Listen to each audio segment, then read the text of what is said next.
Final weekend before the election, former President Trump and Vice President Harris held rallies in Milwaukee last night, just miles from each other, trying to court those undecided voters in Wisconsin's largest county.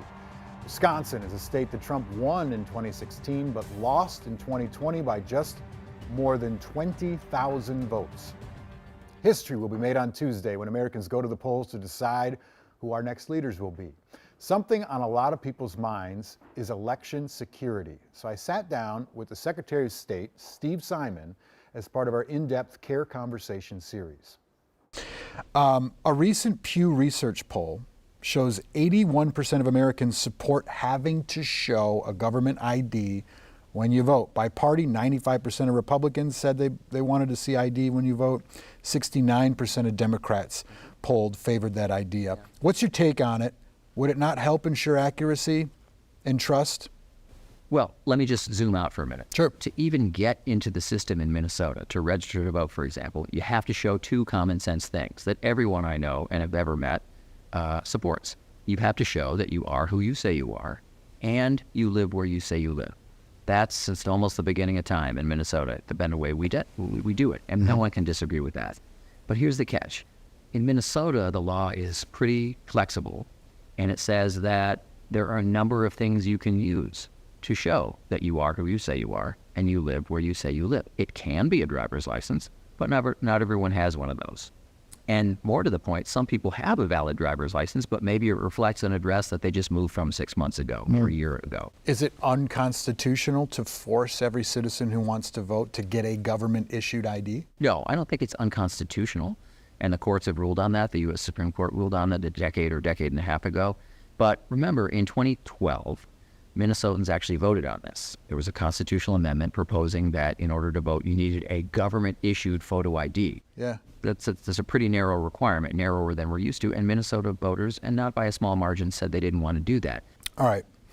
I want to talk about former President Trump's claims about widespread fraud, and a lot of claims coming, at least from the right. He continues to claim that the 2020 presidential election was not fair and that there was substantial widespread fraud, but there is no proof that shows widespread election-changing fraud in any state that's been investigated. Republican lawmakers in Arizona, Georgia, Michigan, Nevada, Wisconsin, they investigated and/or recounted. They found no widespread fraud. An investigation by the Associated Press looked into all the votes in those states, plus Pennsylvania. They found 473 total votes flagged as suspicious. That's out of 25.5 million cast in those states.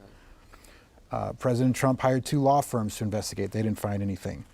Trump's former Attorney General, Deputy Attorney General, testified that there wasn't anything that checked out. So in your opinion, was there any widespread fraud in 2020 in this state? And how have these claims affected your job?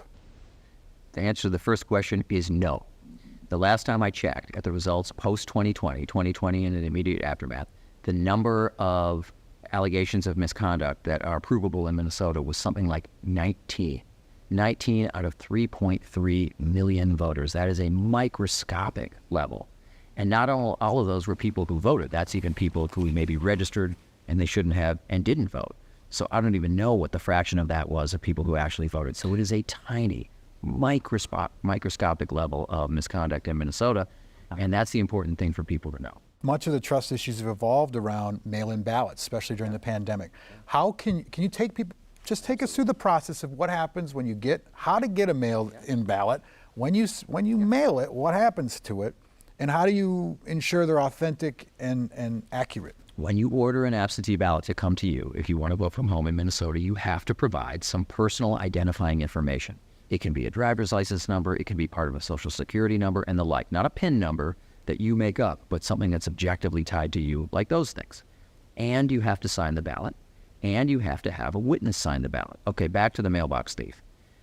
The only way his crime would ever be successful is if he first knew the exact form of personal identifying information that the intended voter used when the intended voter ordered that ballot, and he forged that voter's signature, and he forged the witness signature. That even assumes he knows who the witness was. If he somehow knew who the witness was, he forged that person's signature. Only if all 3 of those things are true would that crime ever be successful. And I suspect that's the reason why, in the 9 years I've been doing this job, I cannot recall one single case of that happening. It is really locked down. It is really a secure and safe way to vote. Good questions. I know Minnesota ranks, what, #1 when it comes to voter turnout? What you Yeah, said I think voter- last 3 elections, yeah. I It's voted always very high. yesterday, big long line, people doing it early, did have to show my ID. You had one more thing you wanted to mention. Well, yeah, there's a controversy over the summer about the fact that when you automatically can get registered to vote when you get a new driver's license or you update your driver's license, so through the DMV, Department of Public Safety. There's also a new law that said undocumented immigrants can get driver's licenses. So people are like, well, how do you prevent undocumented immigrants from registering to vote if everyone can be registered? And he cleared this up and said, you have to prove that you're a citizen if you're going to be registered at the DMV. You have to literally bring in a document that proves you're a citizen.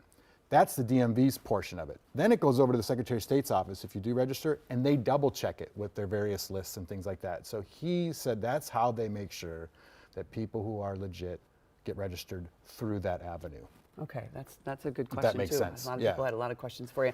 I like this whole series. I've watched all of them on Instagram. Where else can you find them? Yeah, so we interviewed a lot of people, the Secretary of State, et cetera. If you want to watch that one in full, you can find it on KARE 11 Plus and YouTube. But I've been sitting down with all kinds of experts, politicians, analysts. We talk about tariffs with 2 different professors of economics about what it means to the pedestrian. So if you want to watch these and get a chance to kind of move past the rhetoric as we go in depth on all these issues, join us for that KARE Conversations on KARE 11 Plus. It's on the KARE YouTube channel. That's where you can find it. Also, please, make sure to join us on the election night for live election coverage of the races in Minnesota and across the country. On our air at 5:30, you'll see NBC's national coverage. But on our app, on our website, on KARE 11 Plus, on YouTube, we're going to be streaming coverage from 5:30 p.m. all the way through 3 a.m. So we're going to be there with you covering local stuff. If that's what you want, pull us up on your phone, pull us up on your TV. We got you covered. You can download that KARE 11 Plus for free. It's on several platforms. Amazon, Fire TV, Roku, Apple TV. If you want it, you'll get it. Yep, it's right there.